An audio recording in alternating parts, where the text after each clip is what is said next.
In this video, I'm going to share a couple of tips about knitting colorwork on the Dean & Beans sock machine using the Colorwork yarn mast. There's more information on the Dean & Beans website. I've put the URL here on the screen.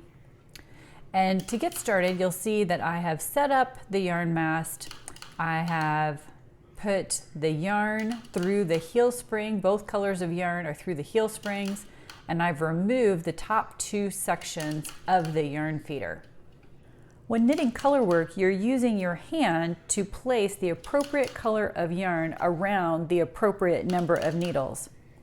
So let's say you want to knit a checkerboard like this.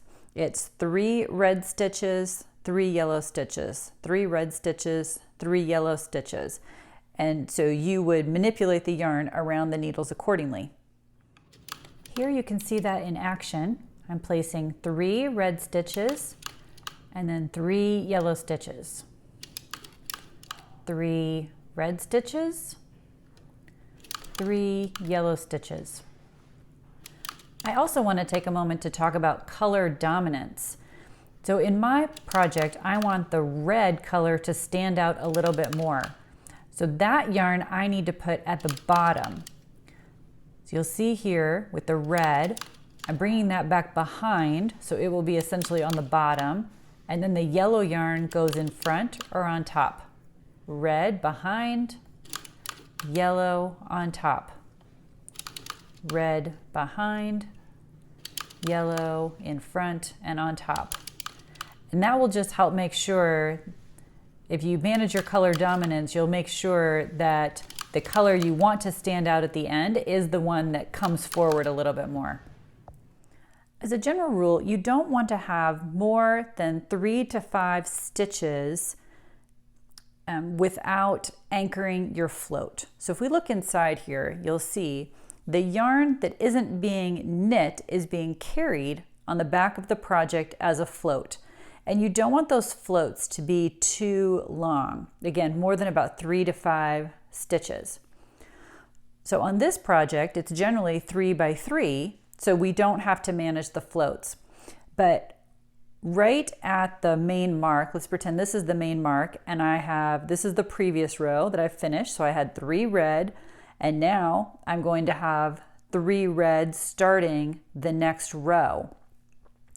At that point, I have 6 red in a row, and I'll need to anchor the yellow, which would be floating back behind, for 6 stitches. You can see that in this photo here, that I've essentially just wrapped the red and yellow yarns around each other so that the yellow yarn has been caught in the red to anchor it, and then I will continue by placing the next 3 red stitches. Sometimes, depending on your pattern, the yarn might get twisted in a way that it's not easy to work around, and you need to untwist the 2 strands.